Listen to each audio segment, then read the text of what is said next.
July 2, 1943, Castelvetrano Airfield, Sicily. The German pilot flying his Focke-Wulf 190 never saw the P-40 Warhawk diving from above.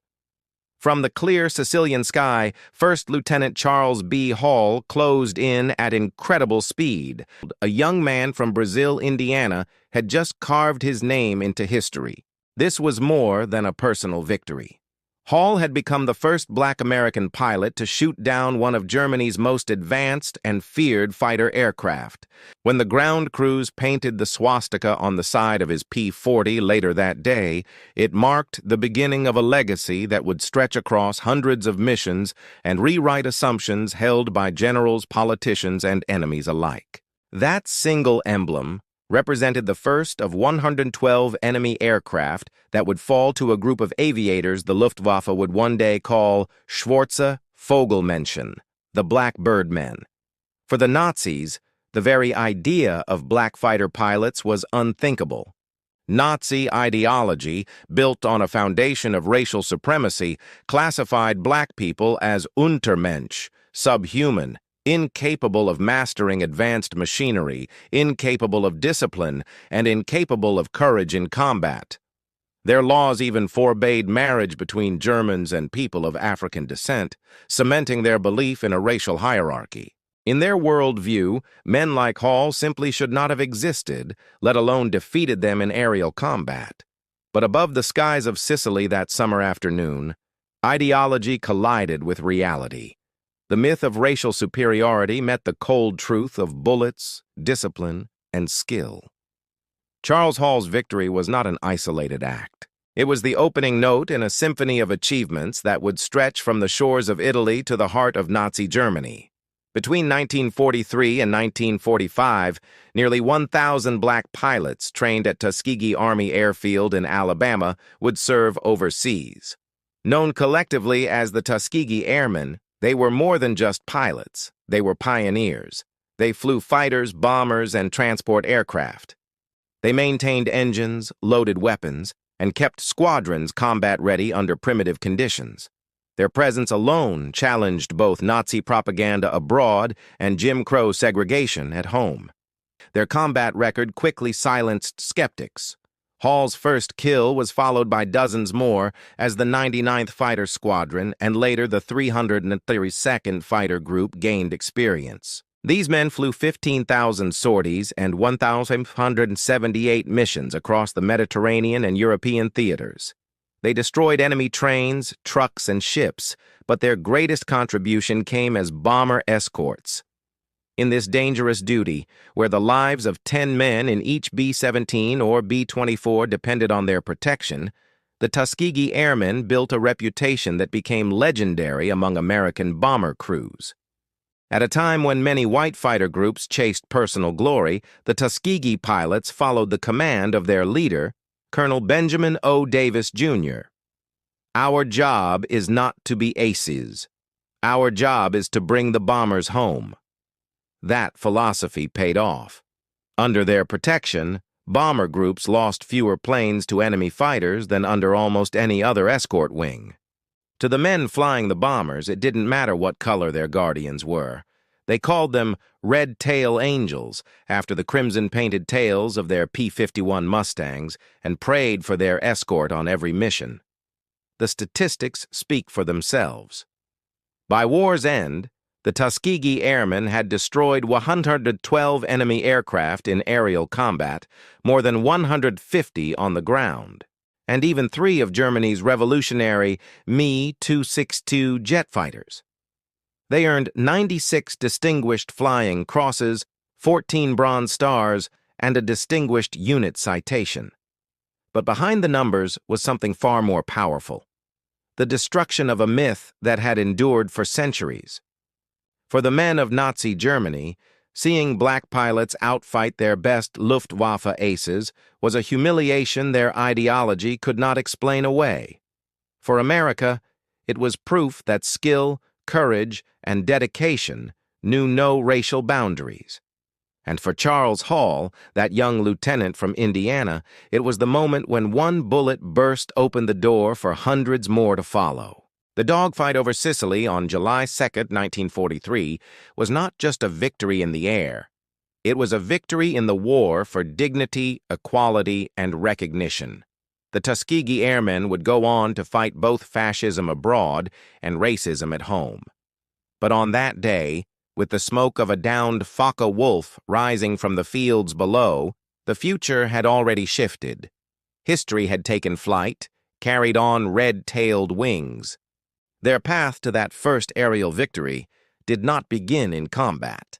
It began years earlier, in a segregated America that doubted their very humanity. Long before a black pilot ever climbed into the cockpit of a P-40 Warhawk, official U.S. military doctrine had already written them off. In 1925, the U.S. Army War College published a report titled The Employment of Negro Manpower in War. The document dismissed black men as mentally inferior, lacking in discipline, and unfit for technical or leadership roles. According to the highest levels of America's military establishment, black men would never master something as advanced as combat aviation. But history has a way of exposing lies. Long before World War II, individuals were already proving those claims wrong. During World War I, Eugene Bullard, born in Columbus, Georgia, was denied entry into the U.S. Army Air Service. Undeterred, he crossed the Atlantic, joined the French Foreign Legion, and became the first African-American fighter pilot in history. Though he never flew for his own country, his combat record with France proved courage, and technical skill had nothing to do with skin color. 2 years after the war, in 1921, Bessie Coleman also shattered barriers. Turned away from every flight school in America because of both her race and gender, she traveled to France, earned her pilot's license, and returned home as the first black woman aviator in the world. By the 1930s, those dreams were taking shape in tangible ways. The Coffey School of Aeronautics in Chicago, run by John C. Robinson and Cornelius Coffey, trained dozens of black civilian pilots. At a time when federal institutions declared black men incapable of flying, this small flight school turned out skilled aviators with limited resources and boundless determination. Their existence was undeniable proof that aviation talent knew no racial boundary. Civil rights leaders recognized the power of these examples and pressed the government relentlessly. Walter White of the NAACP, labor organizer A. Philip Randolph, and Judge William H. Hastie led campaigns demanding that black Americans be given full participation in the armed forces, including the Air Corps. Their arguments gained traction with the support of the black press. Newspapers like the Chicago Defender and the Pittsburgh Courier became essential voices, asking a question the Roosevelt administration could not easily dismiss. How could the United States claim to fight for democracy abroad while denying it to its own citizens at home? By the late 1930s, the pressure became too loud to ignore. In 1939, Congress passed Public Law 18, authorizing the civilian pilot training program. Buried within the law was a reluctant concession. It required the inclusion of flight schools for black students. The program was still segregated, but for the first time, it cracked the door open. Hundreds of young African Americans signed up, and many received their first real flight instruction through this initiative. 2 years later, the door opened wider. In 1941, Secretary of War Henry Stimson announced the creation of the 99th Pursuit Squadron, the first all-black combat flying unit in U.S. history. But even this step forward came wrapped in prejudice. The military framed the squadron as an experiment. Officials made no secret of their belief that the unit would fail, thereby proving their earlier claims about racial inferiority correct. To ensure segregation remained intact, the government built a separate training base in Alabama, Tuskegee Army Airfield. It was here that the future Tuskegee Airmen would be trained. The base was staffed by white officers who doubted their trainees, equipped with older aircraft, and deliberately isolated from other facilities. The message was clear: succeed in a stacked deck or fail, and confirm the stereotypes. Yet, despite every obstacle, the men who walked through the gates of Tuskegee were determined to prove themselves. They came from cities and farms, colleges and factories, united by a shared determination to fly. Some had already earned their civilian pilot licenses. Others had never touched an airplane before. But together, they endured the grueling regimen of military aviation training, navigation, gunnery, formation flying, and aerial combat tactics. What had begun with dismissive reports and segregationist policies was now evolving into something else entirely. The very experiment designed to prove black men unfit for combat aviation would, in time, reveal the opposite. From those Alabama fields under the hot southern sun would rise a corps of aviators whose skill, courage, and discipline would change not only the course of the war, but also the course of American history. The Tuskegee Airmen's first victory in the skies over Sicily in 1943 did not come from nowhere. It was the product of years of struggles against racism, doubt, and a system designed to exclude them. And when the first enemy aircraft fell under their guns, it was not just a victory over Germany, it was a victory over every voice that had said they could not and should not fly. Captain Benjamin O. Davis, Jr., the son of the U.S. Army's first black general, carried the weight of expectation on his shoulders when he assumed command of the 99th Fighter Squadron. Davis knew isolation well. As a cadet at West Point, he had endured 4 years of near-total silence from his white classmates. Outside of official duties, no one spoke to him. He ate alone, studied alone, and marched alone, but graduated with his dignity intact. That unshakable discipline would now guide 26 black pilots into combat. In June 1943, the 99th flew their first mission, striking the Italian-held island of Pantelleria. Under heavy fire, the squadron held formation and delivered their payloads with precision. They had not collapsed under pressure, as their critics predicted. They had performed like veterans. But it was First Lieutenant Charles Hall who delivered the breakthrough moment a month later. His downing of a German Focke-Wulf 190 over Sicily became the squadron's first aerial victory, and for a brief moment, the doubters were quiet. Yet prejudice did not disappear so easily. By January 1944, despite months of competent flying, Colonel William Mumyer filed a report condemning the 99th as lacking aggressiveness. He recommended pulling them from combat entirely. Within the War Department, the fate of the Tuskegee experiment hung in the balance. The whispers of failure grew louder, threatening to erase everything the pilots had fought to prove. Then came Anzio. On January 27, 1944, as Allied troops clung to a fragile beachhead south of Rome, 15 Tuskegee pilots scrambled into their outdated P-40 Warhawks. Above them, waves of German Focke-Wulf 190s descended, determined to drive the Allies back into the sea. Outnumbered and flying aircraft already obsolete by European standards, the 99th fought with ferocity. In 2 days of combat, they destroyed between 8. The message was unmistakable. The experiment had survived its harshest test. Against prejudice at home and enemies abroad, the Tuskegee Airmen had proven they were not a political concession or a token unit. They were warriors, and they had just secured their place in history. The Red Tails. By mid-1944, the Tuskegee experiment had grown beyond a single squadron. The 99th, 100th, 301st, and 302nd Fighter Squadrons merged to form the 332nd Fighter Group, a full combat unit ready for larger responsibilities. With this new formation came a new mission, long-range bomber escort duty for the 15th Air Force in Italy. It was a role that demanded discipline above all else. Colonel Benjamin O. Davis, Jr. made their philosophy clear from the beginning. "Our job is not to be aces," he told his men. "Our job is to bring those bombers home." Other fighter units often broke formation, chasing personal glory and individual kills. Davis forbade it.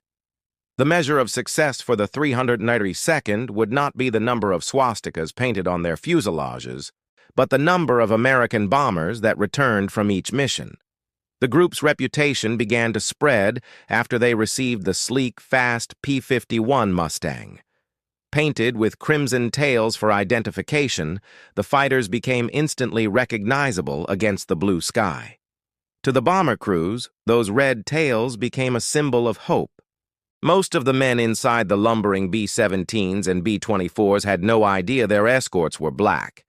All they knew was that when the red tails showed up, they stayed.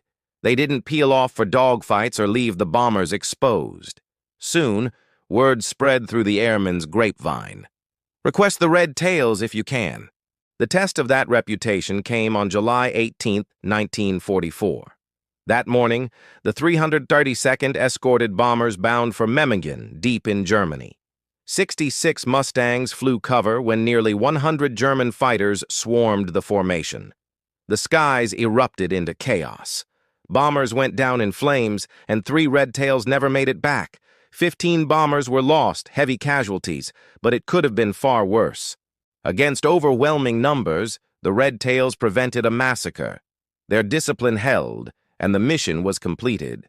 The sacrifice that day proved their resolve in the most brutal of circumstances. As the war dragged on, the Luftwaffe introduced a weapon that threatened to tip the balance, the Messerschmitt Me-262, the world's first operational jet fighter. Faster than any Allied aircraft, armed with devastating cannons, the jet could slice through bomber formations before escorts could react. Many bomber crews feared nothing more than the sleek silhouette of the Me-262. On March 24, 1945, the 332nd faced the challenge head-on. Flying one of the longest missions of the war, a 1,600-mile round trip to Berlin, by the end of the war, their record was beyond dispute. One of 578 missions flown, 15,000 sorties completed, 112 enemy aircraft destroyed in the air, 150 destroyed on the ground, 27 bombers lost under escort versus 46 average for other groups, 96 distinguished flying crosses, 3 distinguished unit citations, 66 pilots killed in action, 32 captured as POWs. The Luftwaffe grudgingly respected them as the Schwarze Vogelmenschen. American bomber crews revered them as red-tail angels. Yet at home, their victories were downplayed or ignored, buried by segregationist politics. Lieutenant Alexander Jefferson, shot down and captured in 1944, recalled the bitter irony. In German prison camps, white American POWs often treated him with more equality than he received back home. Even after the war, many Tuskegee Airmen were met with disbelief. "Nobody believed me anyway," Ace Lee Archer admitted. "A black fighter pilot must be lying." It wasn't until 1948 that President Harry Truman signed Executive Order 9981, officially integrating the U.S. military, an order shaped by the Tuskegee Airmen's undeniable record. The story of the Tuskegee Airmen is not just about aircraft, missions, or statistics. It is about transformation of individuals, of institutions, and of a nation. These men fought 3 wars at once. In the skies, they battled Nazi Germany. In ideology, they confronted a system that declared them inferior. And at home, they challenged the walls of segregation that sought to contain them.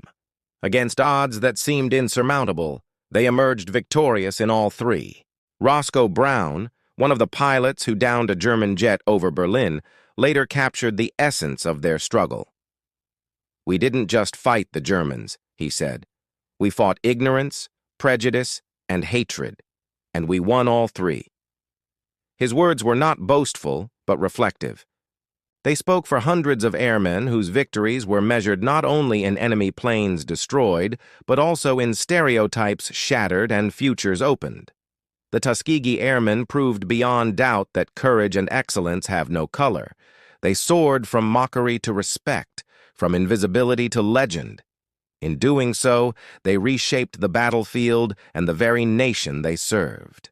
Their presence made it impossible to deny that Black Americans could lead, command, and succeed at the highest levels of military skill. When the war ended, many of them returned home to face the same segregation they had left behind.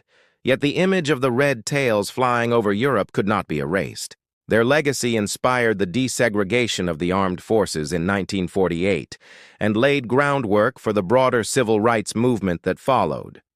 Today, their story endures not only as military history, but as a testament to resilience.